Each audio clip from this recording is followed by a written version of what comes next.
SOCOM requested an offensive handgun. This led to the development of the Mark 23. Through the development process, HK realized they could make the gun a bit smaller, but the military said no. Around the same time, the FBI was transitioning from 10mm to 40 Smith & Wesson. In 1993, HK was among the first to release a new handgun designed from the ground up for 40 Smith & Wesson, and a few years later released a 9mm version and then 45 ACP like we have here.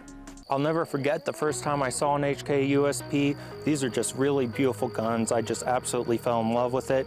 Despite being 30+ years old now, I think it just has a timeless design, kind of like a 1911, just looks beautiful today. The machine work, especially on the slide, is absolutely perfect. This finish is super strong, super durable, anti-corrosion resistant finish. Even the police guns have seen tons of abuse and a lot of rounds.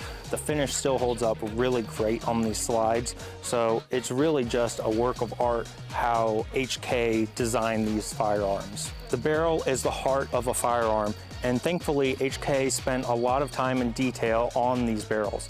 They're of course cold hammer forged steel, extremely high grade steel out of Germany. These barrels are made so well, in fact, that there are stories of multiple operators clearing a squib load by firing another round. Now, I definitely do not advise anyone try this, but what they're referring to is firing a round, and when the round gets dislodged inside the barrel part way without exiting the barrel, we call that a squib. And what that operator was doing is firing another round and pushing both rounds out through the barrel at the same time that way. The barrel can then be inspected if there's a bulge, potentially working on that barrel, sanding down the rifling. It's just incredible. That would blow up most handguns. It's very dangerous to do, but the fact that those pressures are sustained inside this barrel is pretty incredible. I've also seen a USP that's fired 9mm out of it when it was a 40 Smith & Wesson gun, and the user was using the wrong caliber of ammo without realizing it and didn't even damage the rifling inside the barrel. So again, that would be extremely dangerous in most guns. I definitely do not recommend anyone try this. It's just a testament to how well these are built. H&K also has a gunsmithing course where they have barrels with over 200,000 rounds on them. So that is pretty incredible for any level of accuracy to be maintained at that high of a round count. This barrel also has an O-ring design on it. So as the slide reciprocates back and forth, the O-ring swells a little bit and centers the slide as it moves back and forth. This centering of the slide and the moving mass just lends itself a little bit to slightly better accuracy.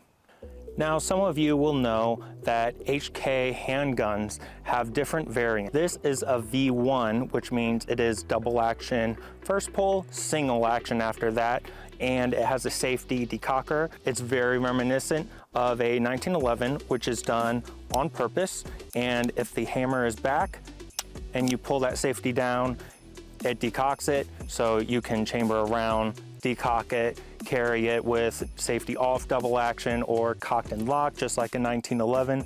So adds a little bit of versatility there. The different variants may flip-flop the safety control to the other side of the firearm, or you might have an LEM version or decocker only. We won't dive into all of those, but just so you guys know if you're looking for one. On the subject of manual of arms, we have the somewhat controversial paddle German style magazine release.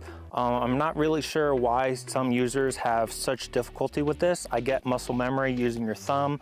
I have very short thumbs, and there are also left-handed shooters out there that just doesn't lend itself well to them. My brother being one of those people, and he absolutely loves the paddle on the HKs. So it's very simple. You have your trigger finger right here already, and then you just sweep it down and you drop that magazine release. I've seen people try and do very weird things where they break their grip and try to reach over with their thumb. I would not advise doing that at all. It was designed to simply take your trigger finger, sweep down, push down, and the magazines have this really nice coating over the steel. It makes them very slick, and they just come flying out. It's very satisfying to reload magazines in this firearm. You'll notice that this particular USP has a threaded barrel. So this is a tactical model. You can run a suppressor on it. It came with suppressor height sights. The front was blacked out and the rear was adjustable. I really didn't like the blacked out sights, so I opted for some Trijicon HDs like I do on all my pistols. I like the super bright tritium dot on the front. I have no problem with the suppressor that I currently use. Looking through the suppressor and still using these sights, I think they're just fine. And all of the tactical as well as the expert model USP come with a factory installed match trigger from HK. So this has like a nickel polished sear spring, maybe a little bit lighter of a trigger. I find it to just be extremely smooth in general. I know some guys like to mess around and modify their springs and the triggers a little bit. I installed some aftermarket parts from Gray Guns on this USP before.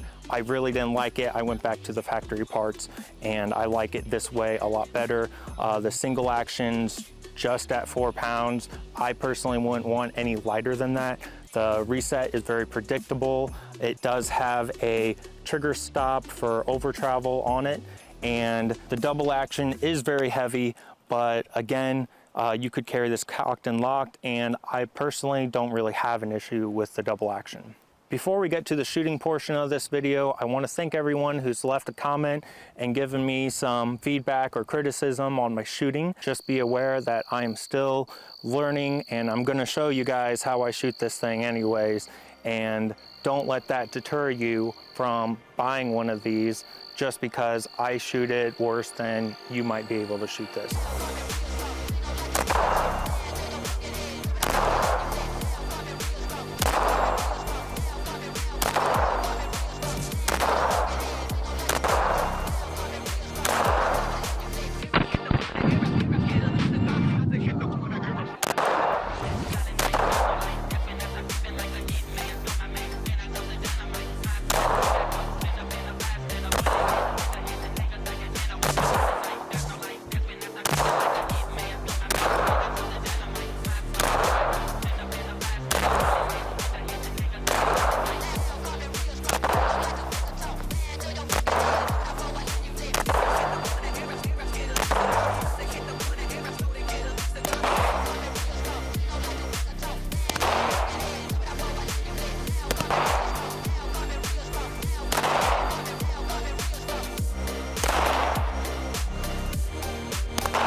Big reason I picked up the USP Tactical is it gives you a lot of that Mark 23 SOCOM suppressor vibe, but for a much lower price point. And when you suppress the USP, it's a totally different animal.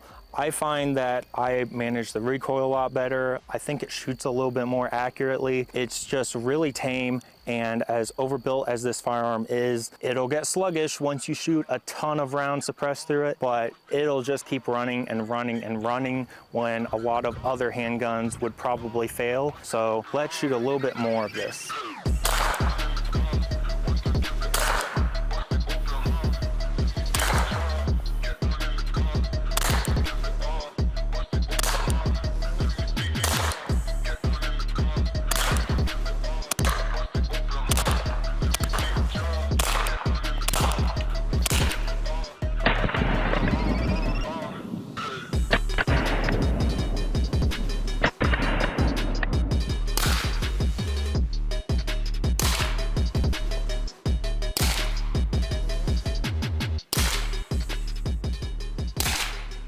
So now is the part where I'm supposed to tell you the USP 45 Tactical is everyone's dream handgun. It's perfect and you should go out and buy one.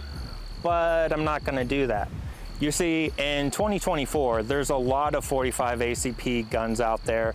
We have the FNX 45, which has 15 rounds capacity instead of 12. Most firearms now have a 1913 Picatinny rail instead of this proprietary rail. And although adapters exist, in my experience, they eventually break and your light falls off or it causes some sort of other issue. A lot of people want to mount a red dot now, and you can't do that on this firearm unless you get it milled. The ergonomics are nothing to write home about. It's very boxy and it just kind of feels weird in my hand. There's a lot of other options out there. It's just a hard sell in today's market unless you're buying it for nostalgia purposes. But I can't necessarily say anything bad about it either. It's an extremely well-built, beautiful, and reliable handgun, and I'm gonna leave it at that.